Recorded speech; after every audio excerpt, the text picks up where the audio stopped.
Welcome back to another Raid Shadow Legends with Blazing Corp. We are going to be continuing our Doom Tower series. We're going to be doing Floor 30 Nether Spider versus my team next.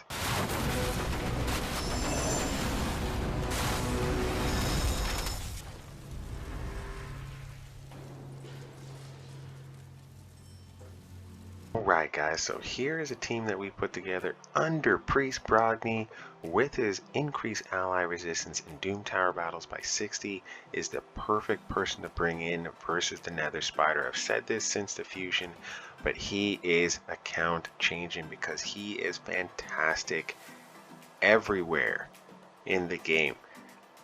You can literally play him everywhere. So he is the perfect champion here, which is great. So we got we've got a different team composition today because this spider, you don't want to do any kind of AoE abilities that are going to cause the Spiderlings to take a turn and then in turn heal the Nether Spider.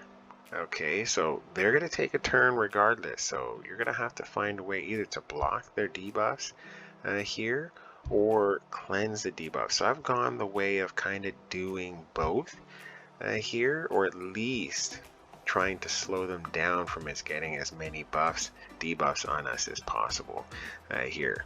And because we don't want that spider, when he takes his turn, if we have a lot of debuffs on, he's going to wipe our team, and that's certainly possible. But with the amount of shields we have and with the block debuffs, we should be able to block a lot of that here. And then we have 3 cleansers, so we've got Scyl of the Drakes, we've got Doom Priest, and we've got here Reliquary Tender here, who are all cleansers. We've got 2 revivers in Scyl of the Drakes and Reliquary Tender, you know, just to make sure that hopefully we can get through this particular level. So very important here, you know, how we're doing things. Now, one person we could bring in instead of Lanicus the Chosen, and the reason I thought to bring her in was just that she's got a lot of single target abilities. Here she got the increased attack there, so we can kind of stagger that increased attack with her and Doom Priest, and then she has the ally attack there. So the ally attack would be good because we have another chance to put on HP burn here with Brogni, the decrease attack with Reliquary Tender, and the decreased speed here with Scyl of the Drake. So that's a lot of extra chances there, and then, you know, just more efficient on the damage. Now you can always bring in, you know, more of a nuker if you have a single target nuker. Here I don't happen to have one. Another way you can also do this would be to do oh, what's this guy's face? Skull Crusher here, and get the counterattack there. So that would be kind of a constant back and forth. But a lot of the damage in this particular build is going to be by under Priest Brogni's reflecting. And while he's reflecting, having the ability to hit Giant Slayer procs here. So you'll see a lot of Giant Slayer procs during this battle here, and we're really counting on these 2 in the bottom to kind of keep us up. So let's take a look at the stats here.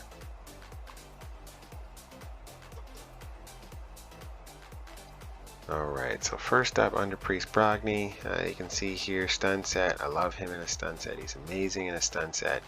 Here 80,000 hit points, 1600 attack, 2500 defense, 210 speed, 31 crit rate, 108 crit damage, 188 resistance, 142 accuracy. Here we're then gonna have, you know, my precious Scyl of the Drakes.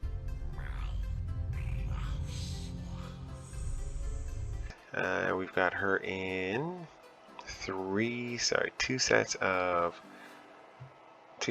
perception and then 1 broken set. Let's see how she's running. 49,000 hit points, 1400 attack, 3500 defense, 204 speed, 108 crit rate, 126 crit damage, 232 resistance, 237 accuracy. We then have...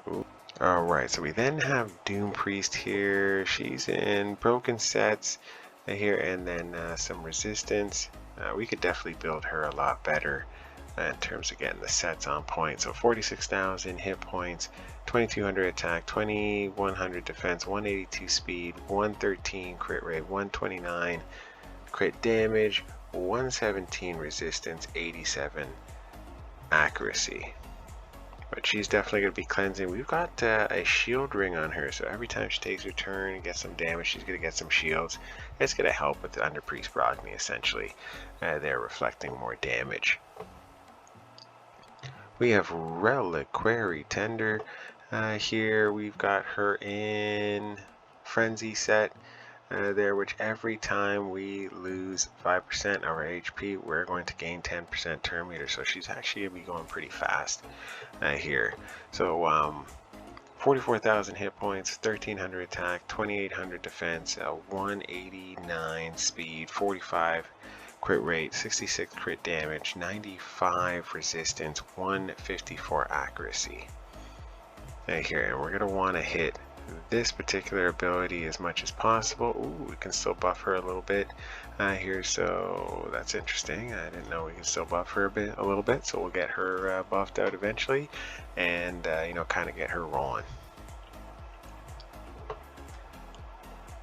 Did I hit everybody? Yeah, I hit everybody for this particular group except for Lanicus. So let's get Lanicus on here. So we've got her in a Stalwart set. So she is going to take 30% less damage from AoE attacks. So she's going to stay up, you know, pretty easily throughout this battle here.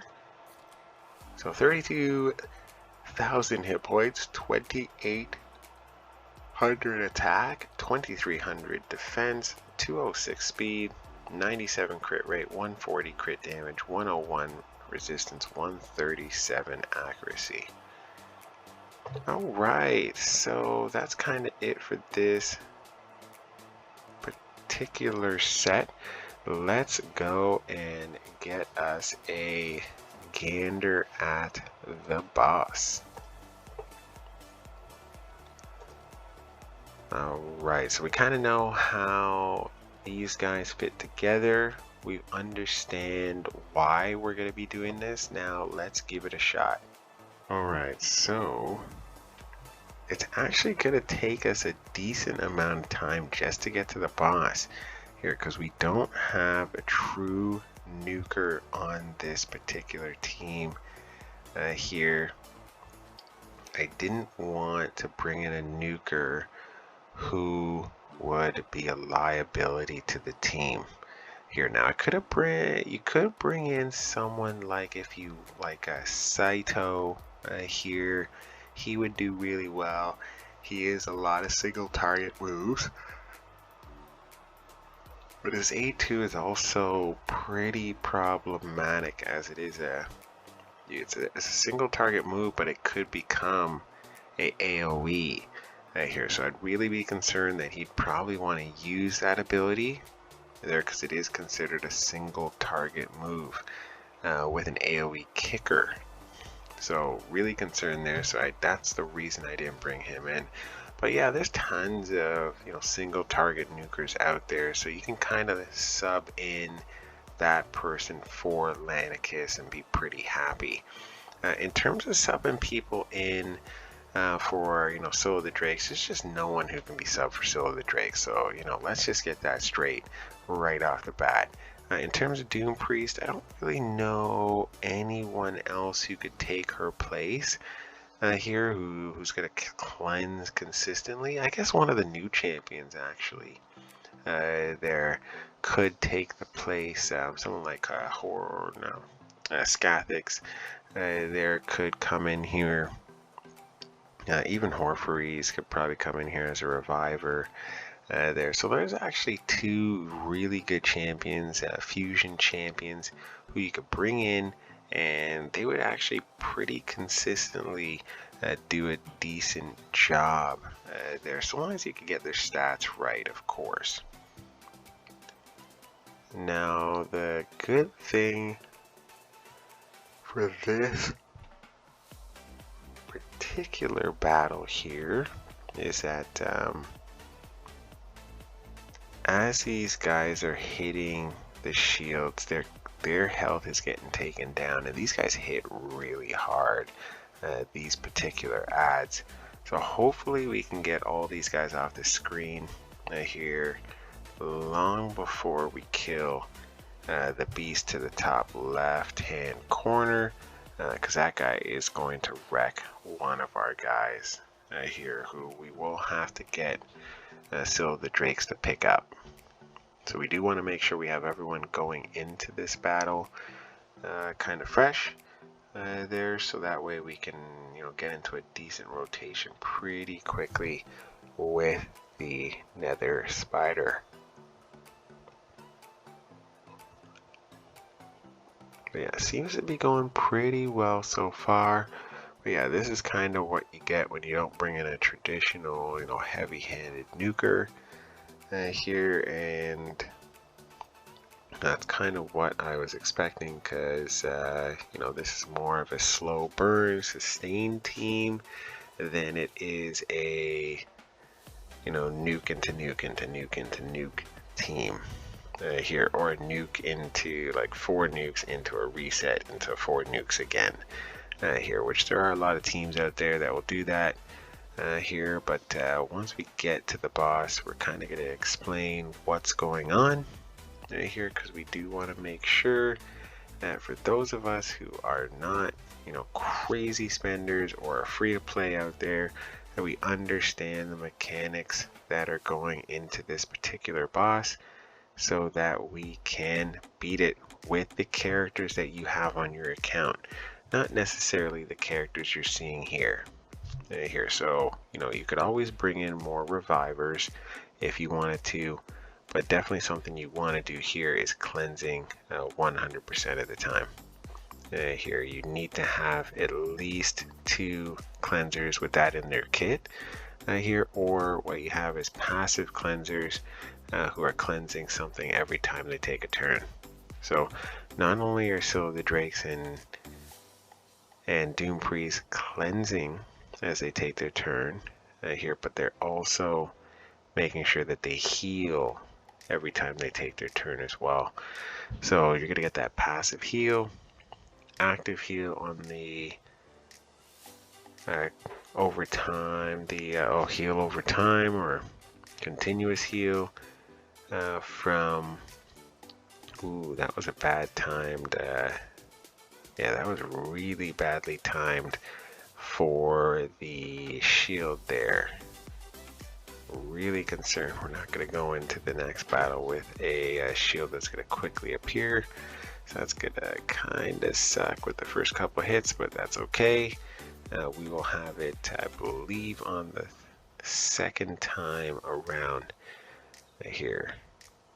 We should be okay. Oh, okay, we kind of had it first thing, so that's great. So this first hit is not going to affect us whatsoever. So basically what we are kind of wanting to avoid here is get that debuffs up, get the reflect damage kind of going, and we want to make sure that we're not hitting any of the Spiderlings for the counterattack buff, which is super important here. We also want to make sure that we don't attack any of the spiders unless we can kill them here, as you just saw there, because we will, every spider that takes a turn, or a counterattack turn I should say, will heal the Nether Spider. So that's something huge. Now if you can bring in someone like a Gnarl here and feel pretty comfortable about getting the HP burn out.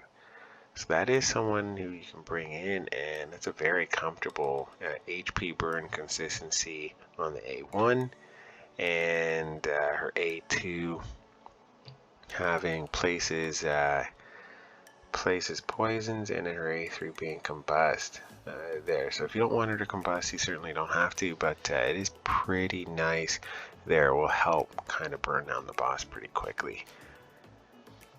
Yeah, so we're trying to avoid a lot of these things. So attacks all enemies at the start of each turn, deals damage from all poison debuffs on all enemies instantly. Right, so he's got an explode ability. When attacked by an enemy under a poison debuff, increase the duration of all buffs on the attacker by 1 or debuffs. Then place a 25% poison sensitivity on them for 3 turns. We want to make sure we're blocking that poison sensitivity, which is what we're doing right now as we're taking our turns here. And so that poison sensitivity is going to make sure that whenever we're hitting these guys, we're not increasing the debuffs, so that's huge, and we're also not taking as much damage from all these poisons that are coming on. So that's huge on that end. And when attacked by an enemy that has no poison debuffs, place a 5% poison debuff on the attack for 2 turns. Obviously this cannot be resisted.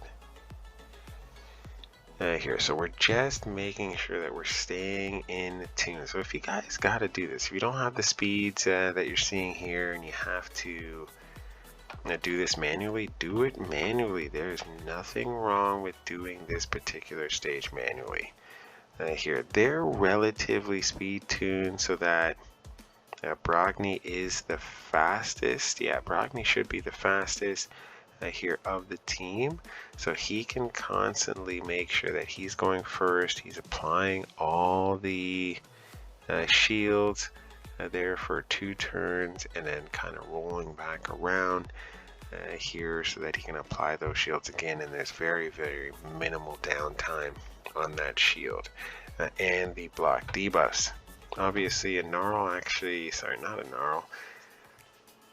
Lenicus the Chosen helps quite a bit here, because when she does her ally attack, she's going to increase the buffs, duration of everything, of all the buffs that are there. So why is that huge? Because now you're extending the shield, you're extending any buffs that we have, which could be greatly beneficial here to how this particular run goes. Here, so in this particular team comp, Lenicus the Chosen is the right person for the job. So thank you, Lenicus the Chosen, for deciding to come with us today. Here, now you can see this is a slow burn. Here we are making sure we're blocking as many poisons as we can. Obviously the ones that can't be resisted are what are going on here, but for the most part we are doing a very good job of keeping ourselves cleansed, of keeping on top of our speed and not getting too many debuffs on us. And at the end of the day, before he takes his turn, making sure we're not hit too hard here. So imagine if we had not cleared that off there, we would have gotten hit really hard. You can see our Giant Slayer procs doing their work here. Now one thing I do, we gotta make sure Hunter Priest Brogni gets heals here. That was a pretty tough one there. Get some heals in there, my man. Get some heals. We need some big heals. Come on. Oh, he can take a hit though, because he's got a lot of health, I do have to say. Yeah, so we should get pretty back up to full pretty quickly as he's taking damage. He's healing himself there, and then so the Drakes and Doom Priest are doing their thing here and healing like beasts.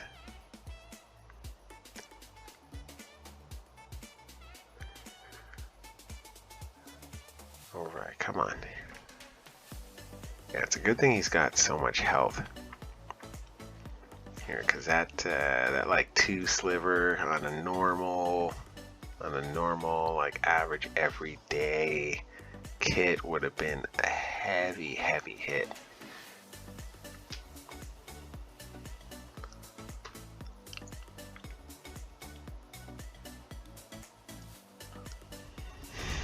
Yeah. So going pretty consistent here. You know, we just gotta make sure everyone stays topped up. Obviously, if you wanted to really make this a lot easier, you bring all the speeds of everybody into like that 220, 250 range, and you know, then you're not having as tough a time in terms of just the speeds here, and we're not having a super hard time, but you know, we are kind of staying in step with the Nether spider. It is nice to kind of lap the Nether spider if you want here by getting some higher speeds, but not really needed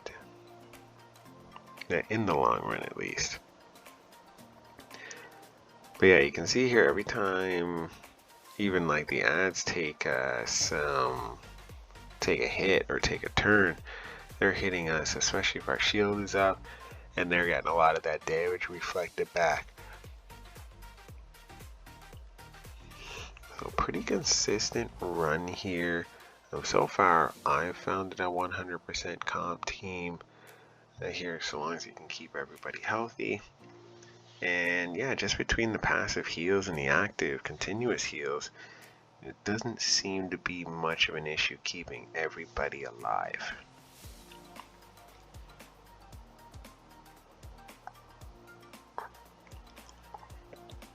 Yeah, so just consistently, you know, slowly bringing this guy down, making sure that we, you know, kind of watch out. You know, if you see anything going off the rails, you know, don't hesitate to hit that like auto button and then just manual it if you need to.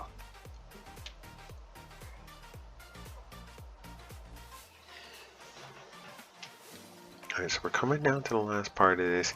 Now, under Priest Brogni is really served well with the way he's set up if you do Giant Slayer procs here, because he's always going to be reflecting a bunch of damage, and every time he reflects damage there from anything, each tick of damage is considered a hit, and so he's going to reflect each tick of damage they're back to whoever's in front of him. So it's a huge benefit to make sure you have Giant Slayer on him.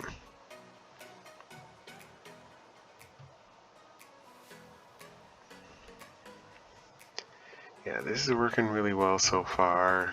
We should be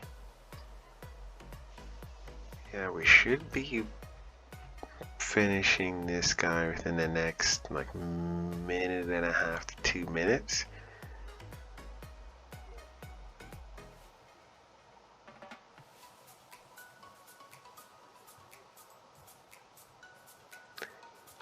And yeah, this has been a good run.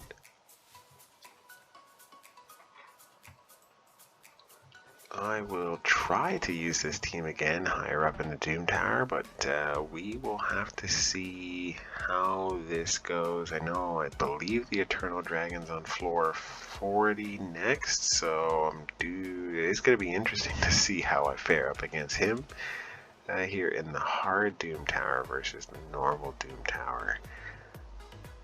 It should be quite interesting facing up on him. Our MVP is under Priest Brogni. You have him, you better be using him here if you're having trouble passing another spider. You guys have a fantastic day, and we'll chat again next time. Let's chat then.